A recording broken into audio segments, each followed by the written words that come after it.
If you can continue to be praying for me, I would really appreciate that. I don't know what to expect. I don't think anything serious, hopefully. Famous last word. But I do hope to get some answers so I can get some relief, and Caleb commented on the fact that my voice sounds better today, but it will get worse as the day goes on. So I'll do the best I can this morning, not to strain it. This isn't the title of the lesson, so you can hold off on that for a second if you're taking notes. But I did want to start here because, as you may or may not have ascertained with my lessons, I like to give teasers and then come back to them later. So I wanted to start here.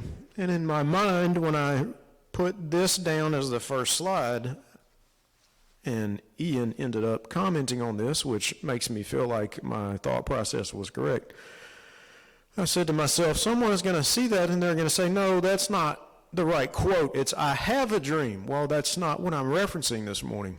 I'm saying literally, I had a dream. And you may say, well, what do dreams mean today? Nothing in one sense, but I do want to make a point about a dream that I had once we get to that point in the lesson. But here's the title. My grace is sufficient. And there are multiple words in that sentence. You say, no kidding, we're not in elementary school here. But the reason why I say that is because when you read that, you would key in, I would hope, on the word grace. But that's actually not necessarily my direct focus this morning. And it's not the word sufficient, although I would say when we look at the word sufficient, what do you think when you think sufficient? Somebody says, I'm giving you provisions sufficient for your travel, meaning I'm giving you enough. If you're traveling somewhere, we're going to take what's enough for us. We're not going to lack anything, but it's not going to be too much. Now you combine that with the idea of grace and you say, how could someone say God's grace is sufficient? God's grace is more than enough, isn't it? And maybe that's the case, but we oftentimes don't feel that way. 2 Corinthians 12:9, and he said unto me, my grace is sufficient for you, for my strength is made perfect in weakness. Most gladly, therefore, I will rather glory in my infirmities, that the power of Christ may rest upon me. And so he says, and Paul reiterates the idea that his grace, God's grace, Christ's grace is sufficient for him and for us. And yet we still struggle with the idea that God will make up for my lack. 2 Corinthians 6:1, to wit, we then, as workers together with him, beseech you also, that you receive not the grace of God in vain. And then he would say to the brethren in Galatians 2:21, I do not frustrate. I don't resist. I don't hold up the grace of God. For if righteousness comes by the law, then Christ is dead in vain. But can I suggest to you this morning, as we consider grace, and that's a deep topic, and maybe it's made more complex than it should be when we think about grace, and people will give you different answers because they have different concepts of it, and there are different facets to it. But can I suggest this to you? Maybe there's a bit of a twist to the idea in the above passage, meaning the very first passage that we looked at. And he said unto me, my grace is sufficient for you. What if I said this? What if I said the Apostle Paul might have had a hard time with this issue himself? And you say, well, how could you say that? Number one, he is an apostle. Well, what does that mean? He's not infallible. He's still a man. But you say, well, he's an apostle. And not only that, he is writing here saying that he had some kind of an interaction with the Lord, and the Lord told him directly, my grace is enough for you. But if the Lord is having to tell Paul, my grace is sufficient for you, what does that mean was in Paul's mind? He feels like he's lacking something. And if we say to ourselves, as we assess Paul as a man, just like us, and he possibly is struggling with the idea of grace being sufficient for him. Maybe the Apostle Paul was having a hard time with it too. And so I think from that perspective, maybe it would help to analyze, what does he mean when he says this? 2 Corinthians 12:8, here's the previous verse. For this thing, whatever it is that we're about to get into, I begged, I pleaded, I prayed to the Lord 3 times that it might depart from me. So he's struggling with something here, to which God, the Lord, responds to him, Christ responds to him and says, my grace is enough for this, whatever it is. Now, pause for a second. I told Caleb Thursday that I was stuck in 2 Corinthians, and I said, I don't mean that like I'm stuck there and I don't want to be there and I can't get out. I'm saying I'm taking my time going through the letter, because I feel like, from my estimation, the 2 Corinthian letter seems to be a neglected letter, and I'm saying that in general and for my own personal study. Generally, the 1 Corinthian letter is what is focused on, and when we get to 2 Corinthians, what's the typical focus? Chapter 8 and 9, about giving. And I'm not faulting anyone here or anyone in general. It's good information in those 2 chapters, but there's more to the text than just those 2 chapters, and I think it's a neglected letter. And as I'm going through it, to me, the tone of the letter seems very personal, which to me seems to be a little bit out of character with the rest of the letters. And you may disagree with that, but I'm sharing with you what I'm getting from it. Notice this, as we touch some high points in the letter. 2 Corinthians 3:1, do we begin again to commend ourselves, or need we, as some others, epistles of commendation to you, or letters of commendation from you?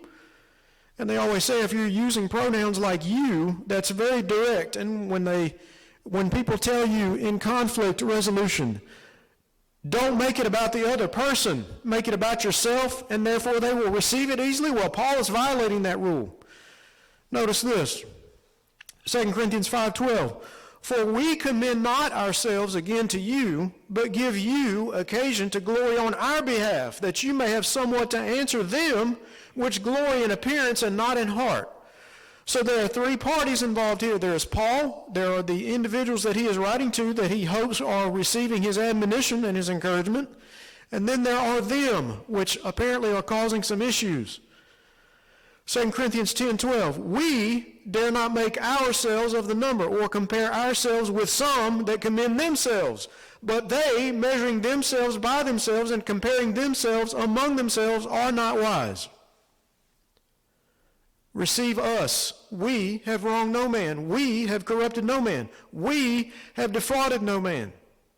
2 Corinthians 6:1, we then, as workers together with him, beseech you also that you receive not the grace of God in vain. 2 Corinthians 6:11, O you Corinthians, our mouth is open to you, our heart is enlarged. Now, after having touched those high points, hopefully you at least are starting to track with me in some general sense that it seems like he is addressing something very personal to him. Now, what can we get out of that? What's going on here?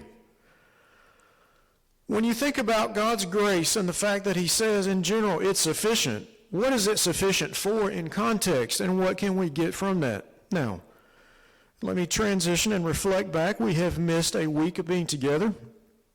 And I know we have a lot of things that pass through our brains during the time that we're not together. And you may have forgotten this point, and that's okay. But Caleb made this point, I believe, on a Wednesday 2 weeks ago. And he said, or made a comment on all of the wonderful things that we have happening here. Case in point, he said, in general, on average, we have roughly 450 people a week online in Bible study with the classes that he does. And that's more than any preaching school has physical enrollment of students. There was a 25% increase in the average views in the last month because of the issues that they have been dealing with. There are more book requests, apparently as a result, Johnny has indicated to me. There are people whom we all know who literally have decided to leave their children's lives in our hands. And you may say, I'm not sure what you mean by that. Well, I'm not going to explain any further. I'll just have to ask you to trust me in that regard. And you may say, well, that sounds like an exaggeration. Nobody would literally leave their children's lives in our hands. But I'm saying that is 100% literal. They trust us to the degree that they are willing to commit their children to us. And I'll leave it at that. But I'm saying from that particular perspective, all of the incredible things that we have going on here, that we have access to and are able to witness. And do you ever think to yourself, as we deal with a lot of friction and resistance, and then you contrast that to the good things that we have happening here? Ben was with us until yesterday, and he has reiterated this multiple times, but he said it to me again. He said there are people all over the place who would die to have a chance to attend not literally die, but they're starving for an opportunity to have what we have here, to be able to assemble at every hour. And somebody says, here comes the guilt trip again. No, we're reflecting on how nice we have it here. And do you ever think to yourself, as we deal with criticism, although we have a healthy heaping of encouragement, but as we deal with criticism, do you ever think to yourself, when you think about the good stuff, we are just on the cusp of answering everyone who criticizes us constantly. And finally, maybe people will recognize we are good people here and we have something to offer. You may say, no, not really. Well, what about this? We are just possibly on the cusp of being able to flourish here and have a large number of people come in. Our numbers will swell. Maybe you don't think that way, but we're working through some ideas here. Is swelling of numbers always desirable? And I know that you know the answer to that, but nevertheless, Proverbs 25:19, confidence in an unfaithful man in a time of trouble is like a broken tooth and a foot out of joint. Now, when I had my knee repair done, I have never been a person who swells my joints, limbs, whatever. I cracked my wrist when I was about 10 or 11, never swelled up, never bruised. I've had other injuries. If you have ever had a dislocated joint, you may be a person who swells enormously when you have this particular type of injury.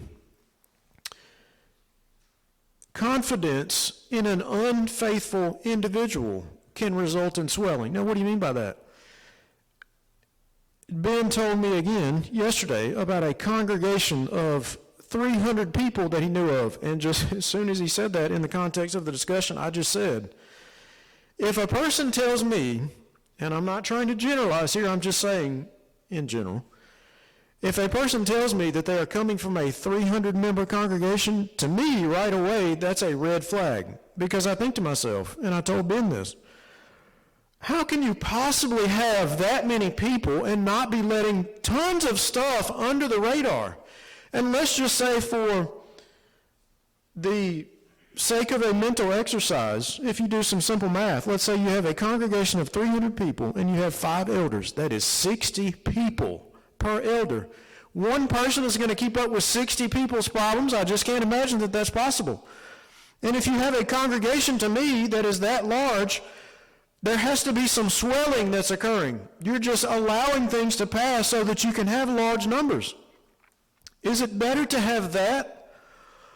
Or is it better to solidify what we currently have? Work with what you have. Quality over quantity. Now, back on track. That was a bit of an excursion, as John would say. Back on track. You've heard the term swelling with pride. 2 Corinthians 12:7, and lest I should be exalted above measure through the abundance of the revelations, there was given to me a thorn in the flesh, the messenger of Satan to buffet me, lest I should be exalted above measure. So, we're asking ourselves, what is this? And we've touched on this in class several times as Caleb has gone through his Galatians information. And many people try to argue that Paul is referencing a physical problem that he had, maybe like his eyesight, as he would talk about seemingly in the book of Galatians. And maybe that's possible. I wouldn't necessarily rule that out entirely, because I think at some point, either in this context or in Galatians, he references his infirmity, and that word infirmity does actually mean a physical problem, or it can mean that. But I would not say that it necessarily has to be restricted to that in general, and I'm not even sure that's what he's referencing here. Because in context, it doesn't make sense. Notice this, and you say, what does it have to do with anything? Bear with me here. 2 Corinthians 12:6, for though I would desire to glory, I shall not be a fool, for I will say the truth. Now remember, we're saying this is a personal letter for him. What is he dealing with here? But now I forbear, lest any man should think above me that which he sees me to be, or that he hears of me. Verse 10, therefore I take pleasure in infirmities, in reproaches, in necessities, in persecutions, in distresses, for Christ's sake. For when I am weak, then am I strong. I am become a fool in glorying. You have compelled me. You forced me into this position. And now I'm having to do things and talk in a way that I would not normally have to talk. Now, remote context. You know how that through infirmity of the flesh, I preached the gospel unto you at the first. And my trial, temptation, which was in my flesh, you despised not nor rejected, but received me as an angel of God, even as Christ Jesus. Now, some would say here, this is his eyesight, because he goes on to say to the Galatians, you would have plucked out your own eyes and given them to me. And so people conclude that's what he's referencing. Maybe. But when you take all of this in context, does it have to be limited to that, even if it is that? And I would say more so it's the case that it's not that. If you look at what he's talking about in chapter 12, verse 6 above, he says, though I would desire, I have an urge to glory in myself, but I'm not going to be a fool. You're forcing me into this position. What's he talking about? And then he says, you know how through trial and temptation of the flesh I preached the gospel unto you at the first. He's talking to the Galatian brethren, and where are they? They are in Asia. 2 Corinthians 1:8, for we would not, brethren, have you ignorant. Back in context, the 2 Corinthian letter, and he's talking to these individuals that he's having personal problems with, and he's saying, I don't want you to be ignorant of the trouble that came to us in Asia. And he says to the Galatians, how I preached the gospel to you at the first. Well, what's happening in Asia? That we were pressed out of measure above strength, insomuch that we despaired even of life. 2 Corinthians 2:4, for out of much affliction and anguish of heart I wrote unto you with many tears. Now, I don't think that's necessarily connected to the previous verse that we looked at. I think he is saying out of anguish and affliction of heart, he's having to write to them. He would say in chapter 1 or possibly in chapter 2 that I'm sparing you because I didn't want to come to you again in heaviness. He's having to deal with difficult issues with them, and he's trying to nuance the emotion of the situation. And so he says, out of much affliction and anguish of heart, I wrote unto you with many tears, not that you should be grieved, but that you might know the love which I have more abundantly to you.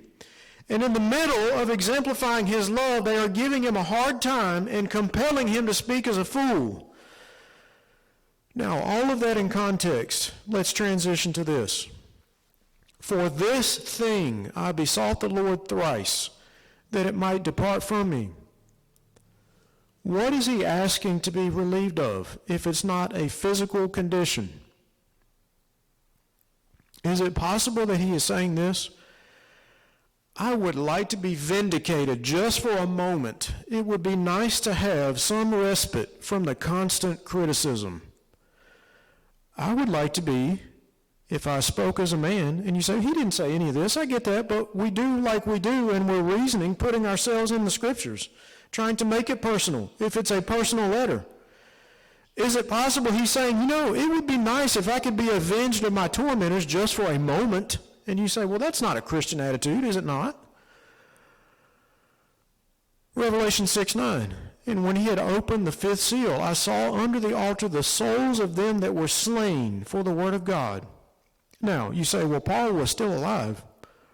But he says in the letter to the second letter to the Corinthians, he said the sentence of death is in us. The souls of them that were slain for the word of God and for the testimony which they held, and they cried with a loud voice, saying, How long, O Lord, holy and true, dost thou not judge and avenge our blood on them that dwell on the earth? And so is it possible that Paul is saying, I sure would like to be vindicated for a moment? What are they saying about him, that he's desiring such? For his letters, they say they, are weighty and powerful, but his bodily presence is weak and his speech contemptible. And we touched on that 2 weeks ago. And we talked about how our own brethren will say, as Caleb pointed out, they'll say, well, he was weak in the pulpit because he didn't have a Bible degree. And we made the case that Paul didn't have a Bible degree. Sorry, he did have a Bible degree in the Old Testament, but he also had a pedigree. And what did it get him with the people that criticized him? Nothing. And they would say about Paul, he's not impressing us compared to the individuals that apparently were, whoever he is writing to about. 2 Corinthians 11:1. Would to God you could bear with me a little in my folly, and indeed bear with me, for I am jealous over you with godly jealousy. For I have espoused you to one husband, that I may present you as a chaste virgin to Christ. What were they saying? He's just jealous. What is he saying back? Ignore that. We'll get to that in just a moment. What's he saying back? I am jealous. You're just jealous, Paul. Yeah, I am jealous. I've put a lot of work into you, but it's godly jealousy. Why would I not be jealous? So apparently there are people who are criticizing him saying, ignore Paul. He's just a jealous man with small man complex. And he's saying, no, I am jealous over you because I have put work into you. You're my brethren and I love you. 2 Corinthians 12:1. It is not expedient. It's useless. This is a waste of time for me to glory. But I will come to visions and revelations of the Lord. What's he doing? He's being forced into having to defend his reputation and his integrity here. This is not something he wants to do, and he's having to resist the urge. This is a waste of time for us to discuss when there are bigger fish to fry. It is not expedient. It is not advantageous for me to have to glory to you in order to prove to you that I'm a trustworthy person. I am become a fool in glorying. You have compelled me, for I ought to have been commended of you, for in nothing am I behind the very chiefest apostles, though I be nothing. Was he really nothing? What is he saying to them in the larger sense? We are all brethren. I'm nobody special, but you keep doubting me, so I'm having to defend myself. You are forcing me to stoop to this level. Chapter 12, verse 5. Of such a one I will glory. Of such a one will I glory, yet of myself I will not glory, but in my, what? Infirmities. And I just don't think in context that has to be some physical condition. It's the entirety of the package. They are criticizing him and trying to marginalize him, whatever their motivations are. And they're trying to say he is a false apostle with ulterior motives. And maybe we'll touch on that again next week as we expand on this idea of grace. Verse 6, for though I would desire to glory, I shall not be a fool, for I will say the truth. But now I forbear, lest any man should think of me above that which he sees me to be, or that he hears of me.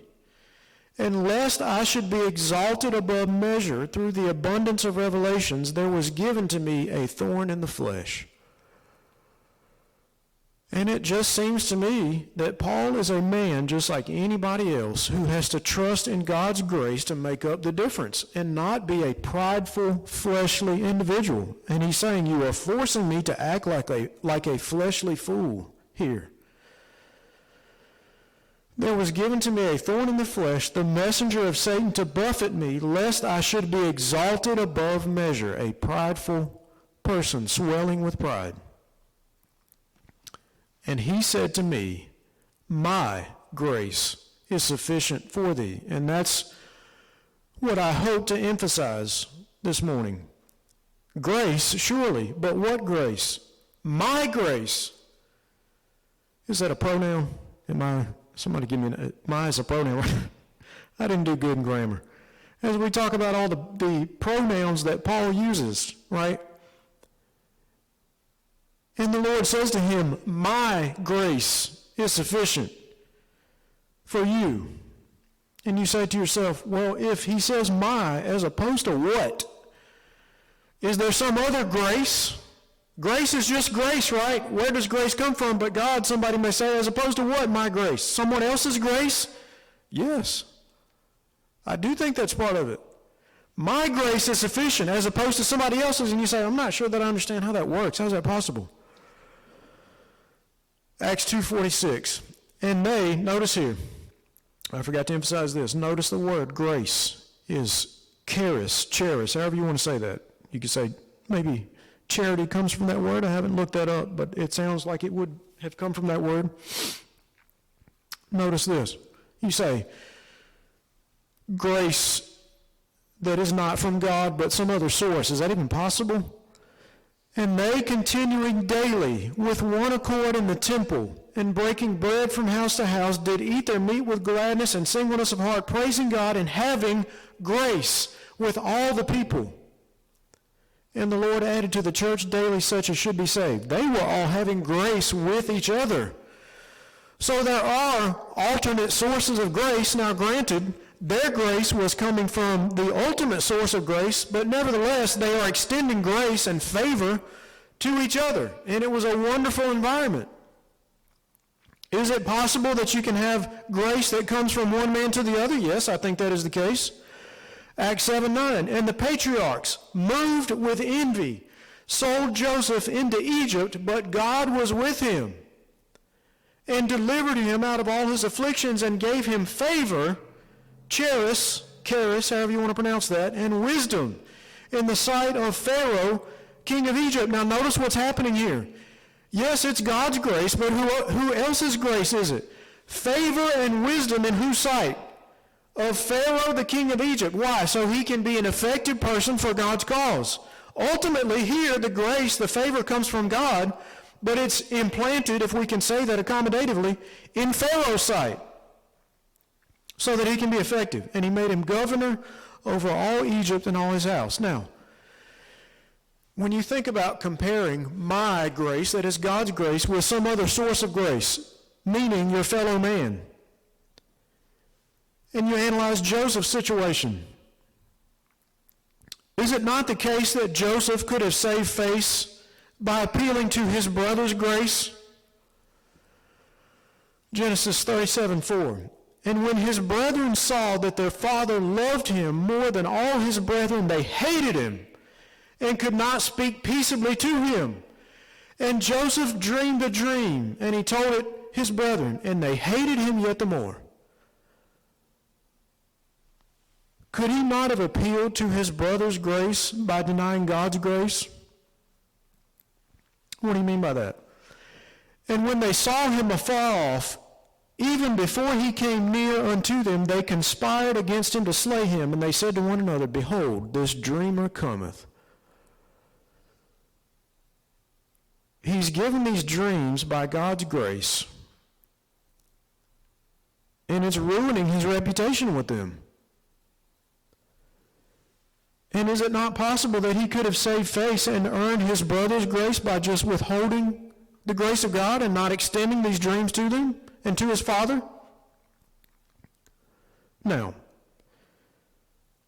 to this point, as we think about God's grace versus man's grace and what appeals to us,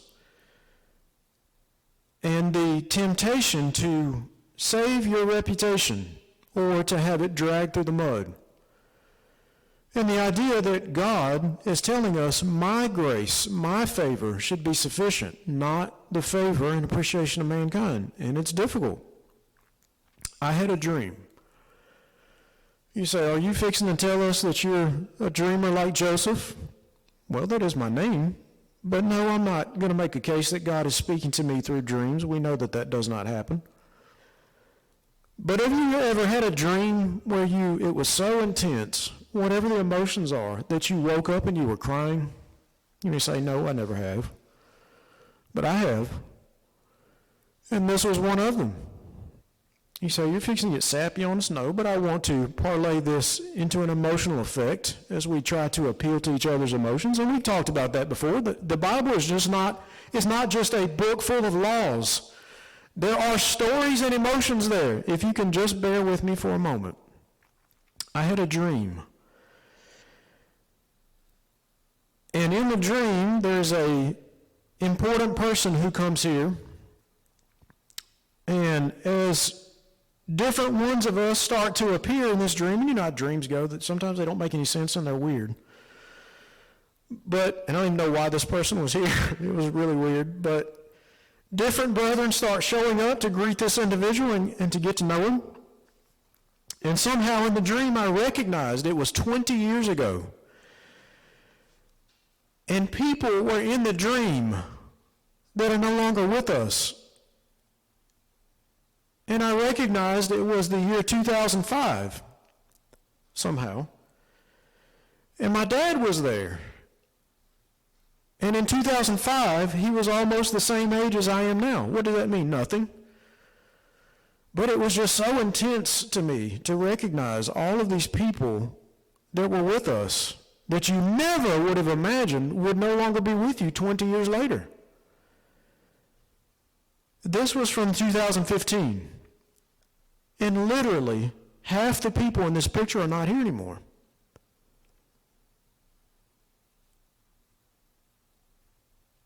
And you think about the idea that we could have appealed to their favor to keep them here, but we decided not to.